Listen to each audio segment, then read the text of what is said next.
Hello, this is Tony Heller from RealClimateScience.com, setting the record straight about climate. In his novel 1984, George Orwell said, "War is peace, freedom is slavery, ignorance is strength." Climate alarmists have added a new phrase, cold is hot. USA Today has an article out predicting record cold for the East and blaming it on global warming. They say climate change is making winters colder despite rising temperatures and hotter summers. In some ways this is progress. They're finally acknowledging the fact that winters are getting colder. But their claim that summers are getting hotter is simply not true. These graphs and maps are from the National Climate Assessment, and they all show that summers have gotten much cooler in the United States. The length of U.S. warm spells has decreased since the 1930s. Heat wave magnitude has decreased sharply, and the warmest temperature has also decreased sharply. Summers have gotten much cooler in the United States. Before data tampering by NOAA, the average maximum summer temperature in the United States has declined quite a bit over the past 100 years. The frequency of 90-degree days has also declined sharply, with recent years being among the coolest on record. And the same story for 95-degree days and 100-degree days. So USA Today admits that winters are getting colder in the United States, and hopefully in time they will also recognize the fact that summers are getting cooler. Then the USA Today video goes off and explains why cold weather is caused by heat and how scientists predicted it all along. This claim is also patently false. The 1995 IPCC report predicted the demise of skiing. December 13, 1995, global warming threatens skiing, scientists say. There's a new reason to decry global warming. It might mean less snow to ski on. The Intergovernmental Panel on Climate Change, a group of scientists from 120 countries, said Tuesday that global warming might be reducing the world's snowfall and jeopardizing the skiing industry. And of course, there's no way that scientists from 120 countries could possibly have gotten that wrong. These are scientists we're talking about. Then in their 2001 report, the Intergovernmental Panel on Climate Change said, milder winter temperatures will decrease heavy snowstorms. And in their 2007 report, they also predicted sharp declines in snow cover and said, the actual reductions are greatest in spring and late autumn, early winter, indicating a shortened snow cover season. This graph is from Rutgers University and shows the October Northern Hemisphere snow cover anomaly. Every year but once since that 2007 IPCC report has been above normal. The scientists got it exactly backwards. Also from Rutgers University, autumn snow cover has been increasing in the Northern Hemisphere for the past 50 years. The IPCC scientists had absolutely no clue what they were talking about. We've been having incredible ski seasons here in Colorado, with this year again breaking the record for earliest opening at many ski areas. This is the Rutgers University graph for winter snow cover. As you can see, that also has been increasing for 50 years, and the record years have been occurring recently. This graph from Rutgers University shows the average snow cover for the entire year. Recent years have generally been well above normal, and snow cover has been increasing since 1988, when carbon dioxide levels reached 350 parts per million. Again, the IPCC scientists had absolutely no clue what they were talking about. Where I live in Boulder, Colorado is the epicenter of climate research. We have the National Center for Atmospheric Research, we have NOAA, and we have the National Snow and Ice Data Center, not to mention lots of climate research going on at the University of Colorado. We had lots of record cold and snow in October. Halloween temperatures have been declining in Colorado for more than a century, and this year was by far the coldest on record. We also had a record late start to summer. I took these pictures west of Boulder on the first day of summer. There was a massive snowstorm. It would be good if climate scientists looked out the window once in a while rather than just staring at their climate models. I'm quite certain that Toto could help them out if they would simply listen to him.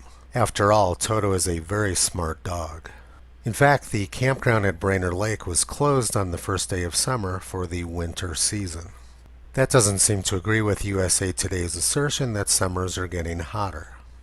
In the year 2000, David Viner of the University of East Anglia in England announced that children just aren't going to know what snow is. In 2002, experts announced that the U.S. was going to warm up by 5 to 9 degrees, and the only place we'd be able to hold the Winter Olympics was way up in northern Alaska.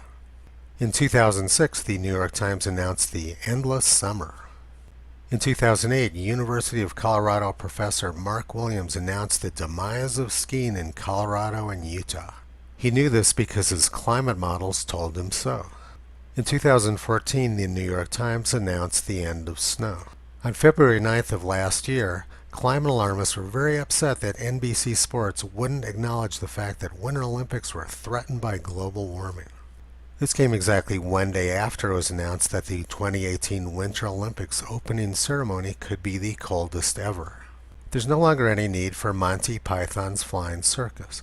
We have climate scientists and the press to provide all the comedy for us. Also in 2018, the New York Times announced the demise of the Winter Olympics. Well, there was lots of snow at last year's Winter Olympics, but that wasn't always the case.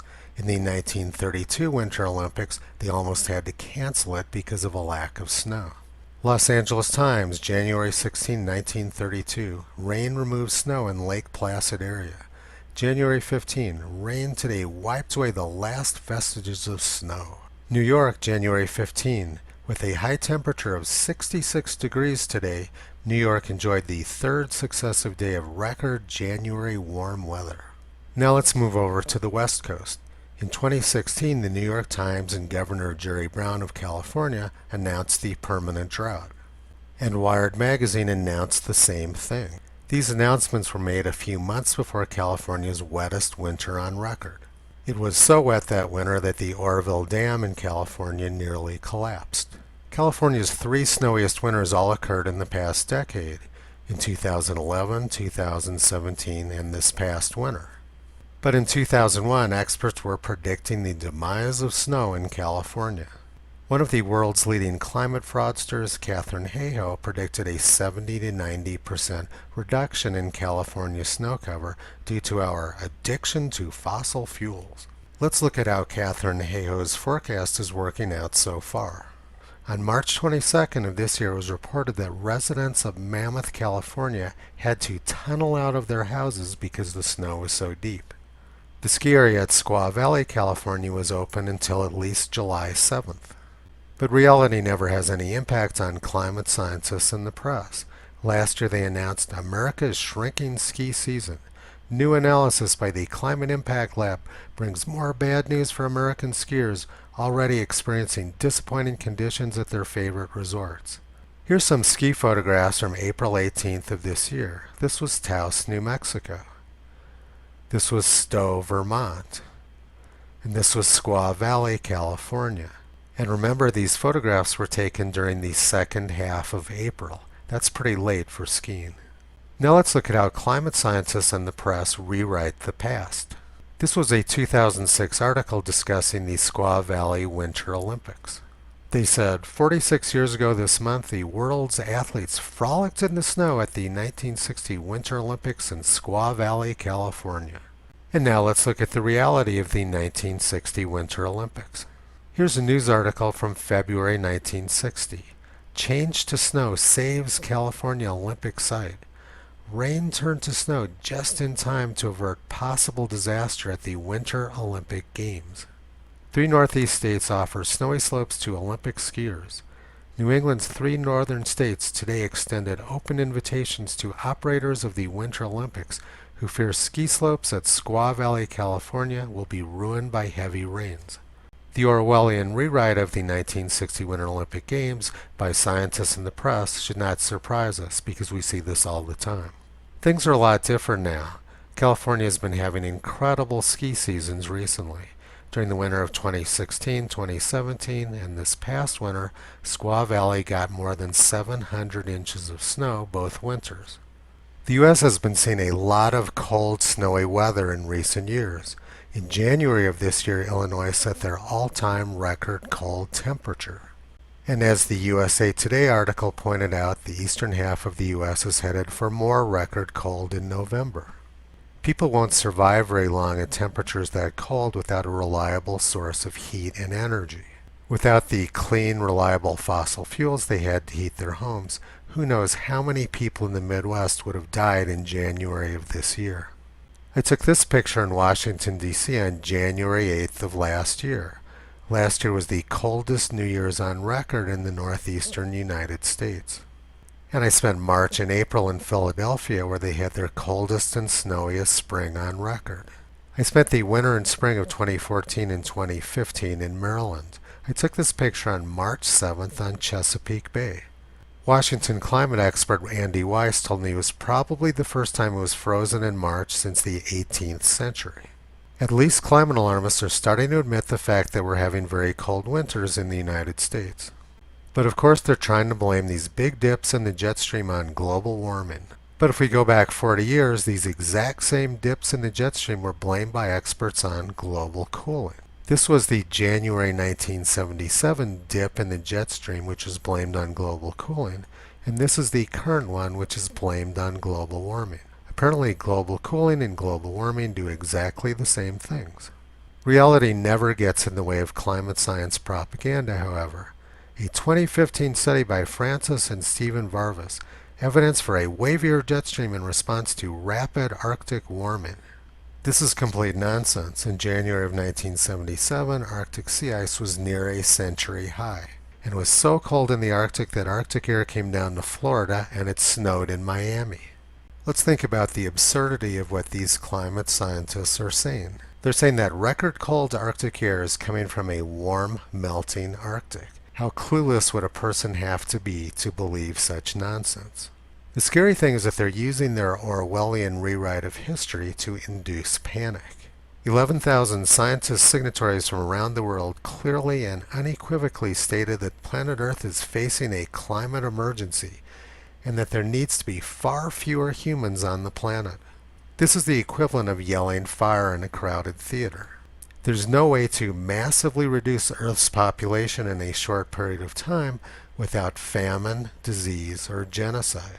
You can't shout fire in a crowded theater and then expect the audience to exit in a slow, orderly fashion. That's not the way the world works. With their Orwellian rewrites of history and their junk science, these scientists are threatening huge numbers of people. There's no faster way to reduce Earth's population than to make energy unavailable or too expensive for most people to afford. Yet this is exactly what alarmist politicians say they want to do.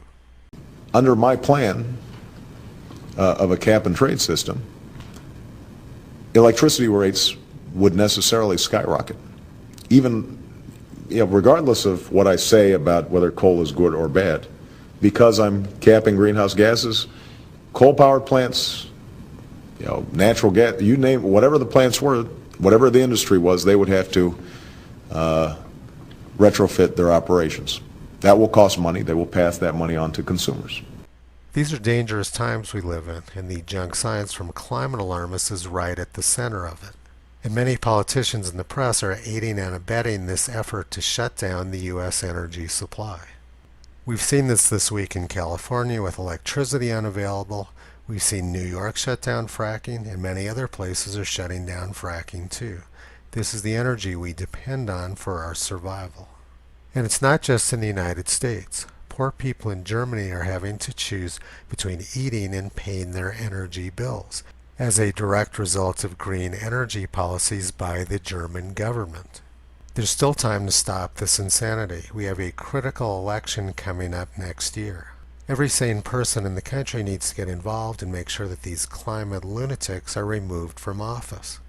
Visit Toto on the web at realclimatescience.com. He's been pulling back the curtain on junk science and propaganda for a long time.